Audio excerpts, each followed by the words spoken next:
Karomah Syekh Nawawi Al-Bantani. 1. Menjadikan telunjuknya lampu. Pada suatu waktu beliau pernah mengarang kitab dengan menggunakan telunjuk beliau yang dijadikan sebagai lampu, saat itu dalam sebuah perjalanan. Karena tidak ada cahaya dalam syukduf atau rumah-rumahan, sementara aspirasi tengah kencang mengisi kepalanya. Syekh Nawawi kemudian berdoa memohon kepada Allah Ta'ala agar telunjuk kirinya dapat menjadi lampu agar dapat menerangi jari kanannya yang digunakan untuk menulis itu. Kitab yang kemudian lahir dengan nama Maraki Al-Ubudiyah Syarah Matan Bidayah Al-Hidayah itu harus dibayar beliau dengan cacat pada jari telunjuk kirinya. Cahaya yang diberikan Allah pada jari telunjuk kiri beliau itu membawa bekas yang tidak hilang. 2. Melihat Ka'bah dengan telunjuknya. Karomah beliau yang lain juga diperlihatkannya di saat mengunjungi salah satu masjid di Jakarta yakni Masjid Pekojan. Masjid yang dibangun oleh salah seorang keturunan cucu Rasulullah Sayyid Utsman bin Agil bin Yahya Al-Alawi. Masjid ulama dan mufti Betawi itu ternyata memiliki kiblat yang salah. Padahal yang menentukan kiblat bagi masjid itu adalah Sayyid Utsman sendiri. Kemudian, beliau kedatangan anak remaja Syekh Nawawi, yang menyalahkan arah kiblatnya, saat seorang anak remaja yang tak dikenalnya itu menyalahkan penentuan kiblat, kagetlah Sayyid Utsman. Diskusi pun terjadi dengan seru antara mereka berdua. Sayyid Utsman tetap berpendirian kiblat masjid Pekojannya itu sudah benar. Sementara Syekh Nawawi remaja berpendapat arah kiblat masjidnya itu harus dibetulkan. Saat kesepakatan tak bisa diraih karena masing-masing mempertahankan pendapatnya dengan keras, Syekh Nawawi meletakkan tangan kirinya ke bahu Sayyid Utsman, merangkul, dan tangan kanannya menunjuk sesuatu.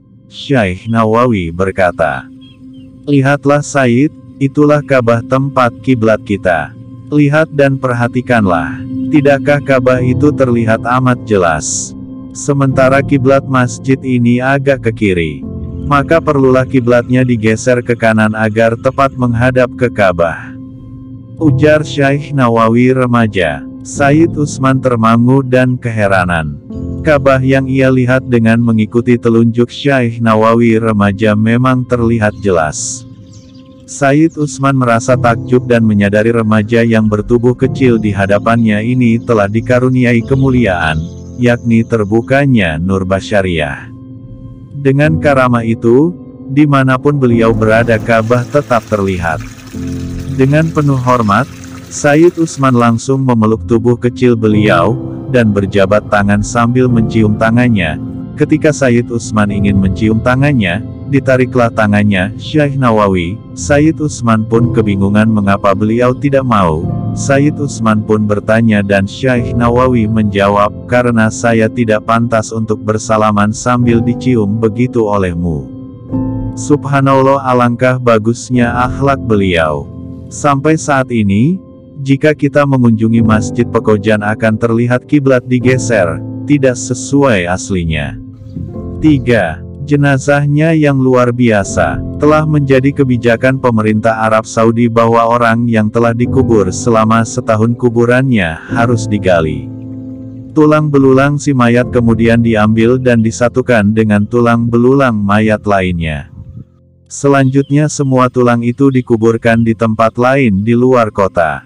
Lubang kubur yang dibongkar dibiarkan tetap terbuka. Hingga datang jenazah berikutnya terus silih berganti. Kebijakan ini dijalankan tanpa pandang bulu.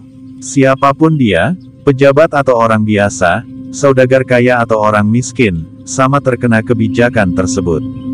Inilah yang juga menimpa makam Syekh Nawawi. Setelah kuburnya genap berusia 1 tahun, datanglah petugas dari pemerintah kota untuk menggali kuburnya. Tetapi yang terjadi adalah hal yang tak lazim. Para petugas kuburan itu tak menemukan tulang belulang seperti biasanya. Yang mereka temukan adalah satu jasad yang masih utuh. Tidak kurang satu apapun, tidak lecet atau tanda-tanda pembusukan seperti lazimnya jenazah yang telah lama dikubur. Bahkan kain putih kafan penutup jasad beliau tidak sobek, masih harum dan tidak lapuk sedikitpun. Tentu saja kejadian ini mengejutkan para petugas. Mereka lari berhamburan mendatangi atasannya dan menceritakan apa yang telah terjadi. Setelah diteliti, sang atasan kemudian menyadari bahwa makam yang digali itu bukan makam orang sembarangan. Langkah strategis lalu diambil. Pemerintah melarang membongkar makam tersebut. Jasad beliau lalu dikuburkan kembali seperti sedia kala. Hingga sekarang makam beliau tetap berada di Mala, Mekah, dan yang paling aneh, kuburan beliau satu-satunya kuburan yang tumbuh rumput, bahkan rumputnya hijau dan bagus. Subhanallah. 4. Tidur di lidah ular. Konon pada suatu malam hari di mana beliau melanjutkan perjalanannya ke Mekah, beliau kelelahan dan mencari sebuah gubuk yang tak berpenghuni atau saung. Setelah mencari-cari akhirnya beliau menemukan lampu yang sangat redup dan kecil. Akhirnya beliau tiba di suatu tempat tersebut dan memulai untuk beristirahat. Di benak beliau bertanya, kok dasar saung ini sangat lembut dan empuk ya? Saking lelahnya beliau tidak terlalu mempersoalkan hal tersebut, tidurlah beliau dengan meletakkan tongkatnya dengan posisi berdiri. Pagi pun datang dan beliau terbangun dari tidurnya untuk sholat dan kemudian melanjutkan perjalanannya. Setelah kurang lebih 7 langkah, mengambil buah-buahan dari pohonnya. Kemudian Syekh Nawawi menyuguhkan buah rambutan yang persis seperti baru diambil dari pohonnya. Santri-santri pun sangat terheran-heran dengan apa yang dilakukan oleh gurunya tersebut. Nah, ini yang aku makan pertama ketika berbuka puasa di tempatku, silahkan dicicipi, kata Syekh Nawawi sambil membagikannya kepada para santri di kelasnya mengajar. Para santri pun langsung mencicipi dan sangat menikmati kemanisan buah rambutan yang diberikan gurunya itu. Sebenarnya karomah beliau masih banyak, berhubung bukunya sudah hilang dan sangat susah untuk mendapatkannya kembali.